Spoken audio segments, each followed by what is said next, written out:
नमस्कार बंधुरा your parcel YouTube channel आपनादेर प्रत्येककेई स्वागत। और भिडियोते क्लिक करार जोन्नो असंख्य धन्यवाद। रेलेर टिकिट बुकिंग एजेंट पदे कर्मी नियोगेर सम्पूर्ण नतून विज्ञप्ति प्रकाशित हयेछे। और एई काजटी रेलेर स्टेशनेई आपनाके टिकिट सेलार पदे रिक्रुटमेंटटी करा हबे, जेखाने आपनारा माध्यमिक पास योग्यताय आवेदन करते पारबेन।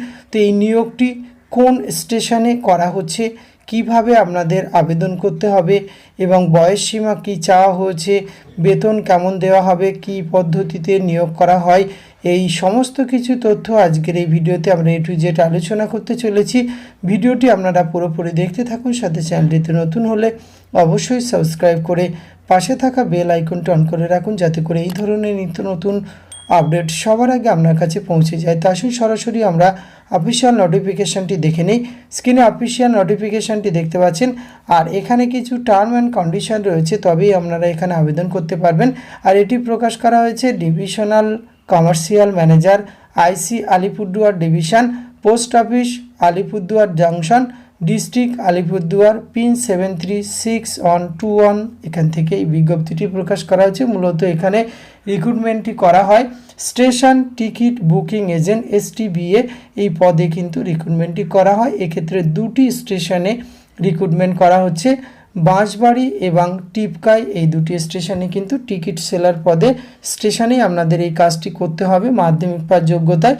এখানে আরও কিছু এলিজিবল ক্রাইটেরিয়া রয়েছে। আর এই এলিজিবল ক্রাইটেরিয়ার ক্ষেত্রে অ্যাপ্লিক্যান্টকে অবশ্যই কিন্তু রেসিডেন্সিয়াল হতে হবে, সেটি লোকাল ব্লক তহসিল মণ্ডলের অন্তর্ভুক্ত। অর্থাৎ এই রেল স্টেশনটি যে ব্লকে অবস্থিত বা যে জেলার, সেখানে কিন্তু আপনারা আবেদন করতে পারবেন। অন্য অন্য ডিস্ট্রিক্ট বা অন্য ব্লক থেকে কিন্তু এখানে আবেদন করতে পারবেন না। এই কন্ডিশনে কিন্তু এখানে আপনাদের রিক্রুটমেন্টটি করা হবে। আর অ্যাপ্লিক্যান্টের বয়স কিন্তু 18 বছরের ঊর্ধ্বে হতে হবে এক্ষেত্রে, তবেই আপনারা কিন্তু এখানে আবেদন করতে পারবেন। কিভাবে আপনারা এখানে আবেদন করবেন? এখানে আবেদন করার জন্য আপনাদের যে অ্যাপ্লিকেশন ফরম্যাটটি অ্যানেক্সার A এবং B, এটি কিন্তু আপনাদের এই যে divisional railway manager commercial DRM building NF railway Alipurduar post office district Alipurduar West Bengal 736121 এখানে থেকেই কিন্তু এই অ্যাপ্লিকেশান ফরম্যাটটি আপনাদের সংগ্রহ করে জমা করতে হবে। এবং ফর্ম নেওয়ার সময় রয়েছে 10টা থেকে 5টা পর্যন্ত আপনারা ফর্ম পাবেন। ওয়ার্কিং ডে ছুটির দিনে কিন্তু ফর্ম দেওয়া হবে না, সেটি শুরু হয়েছে 12/4/2024 থেকে। আপনারা কিন্তু 10/5/2024 এই সময়ের মধ্যে ফর্ম সংগ্রহ করে আপনাদের আবেদন প্রক্রিয়া সম্পূর্ণ করতে হবে এবং এখানে কিন্তু আপনাকে জমা দিতে হবে, তবেই একই নিয়োগ প্রক্রিয়া অংশগ্রহণ করতে পারবেন। এক্ষেত্রে আপনাদের এখানে কিন্তু আলিপুরদুয়ারে যে টাইমটি দেওয়া আছে 16/4/2024 থেকে 13/5/2024 পর্যন্ত আপনারা আবেদনের সময়সীমা রাখা হয়েছে। অর্থাৎ এই সময়ের মধ্যে আপনারা এখানে আবেদনপত্র পৌঁছে দিতে পারবেন। আর ফর্ম দেওয়ার শুরু হয়েছে কিন্তু 12/4 থেকে 10/5 পর্যন্ত ফর্ম দেওয়া হবে। এর মধ্যে যারা ইন্টারেস্টেড রয়েছে তারা অবশ্যই কালেক্ট করে ফর্মটি ফিল আপ করে জমা নেওয়া হবে 16/4/2024 থেকে 13/5/2024 পর্যন্ত এখানে আবেদনের সময়সীমা দেওয়া হয়েছে।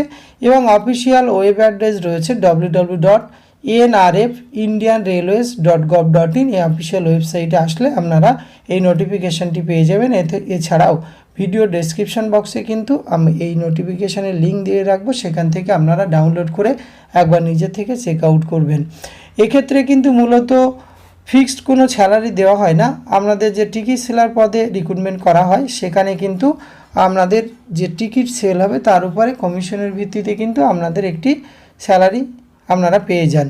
সেক্ষেত্রে এখানে স্ল্যাব দেওয়া রয়েছে, দেখতে পাচ্ছেন 1 থেকে 3 পর্যন্ত স্ল্যাবের যে টিকিট সেলিংয়ের উপরে বা যে টাকার টিকিট সেল হবে তার উপরে। যেমন এখানে প্রথম স্ল্যাবে কিন্তু 25% আপনারা এইখানে টিকিট সেলিংয়ের উপরে আপনারা টাকা পেয়ে যাবেন। স্ল্যাব 2 এর ক্ষেত্রে 15% এবং স্ল্যাব 3 এর ক্ষেত্রে 4%। এক্ষেত্রে কিন্তু আপনারা স্যালারি পেয়ে যাবেন। এই ক্ষেত্রে এই পোস্টগুলিতে এই পদ্ধতিতে রিক্রুটমেন্ট করা হয়। এছাড়া আরও কিছু টার্ম কন্ডিশন রয়েছে, সেক্ষেত্রে এই নোটিফিকেশানটি আপনারা ভালো করে নিজের থেকে ডাউনলোড করবেন এবং চেক আউট করবেন। এখানে কিন্তু একটি non refundable interest free security deposit কিন্তু আপনি যদি এখানে সিলেক্টেড হন তবে কিন্তু আপনাকে রাখতে হয়। এই ধরনের কন্ডিশন কিন্তু এই টিকিট সেলার পদে অর্থাৎ এসটিবিএ পদে রিক্রুটমেন্টের ক্ষেত্রে কিন্তু রাখা হয় রেলের পক্ষ থেকে। কিন্তু কাজটি রেলের স্টেশনে অন্য অন্য স্টেশন যেমন টিকিট দেয়, আপনিও সেখানে কিন্তু ই টিকিট বা ভেন্ডার মেশিনের মাধ্যমে এই টিকিট আপনাকে সেলিংয়ের ব্যবস্থা থাকবে। সুতরাং আপনাদের যারা এখানে ইন্টারেস্টেড রয়েছেন অবশ্যই কিন্তু এখানে আবেদন করতে পারেন। আর এখানে প্রথমত ইনিশিয়ালি 3 বছরের জন্য আপনাদের সঙ্গে যে কন্ট্রাক্ট হয় সেই কন্ট্রাক্টে কিন্তু এখানে এই কাজটি আপনারা করতে পারবেন। পরবর্তী ক্ষেত্রে সেই রেলের সঙ্গে আপনাদের রিনিউয়ালের ডেট বাড়লে এই কাজ আপনারা সেই রেল স্টেশনে করতে পারবেন। তো আজকে ভিডিওতে এইটুকু তথ্য আপনাদের সঙ্গে শেয়ার করা ছিল। এটি যদি ভালো লাগে অবশ্যই আপনারা একটা লাইক কমেন্ট শেয়ার করবেন। ধন্যবাদ, প্রত্যেকে ভালো থাকবেন।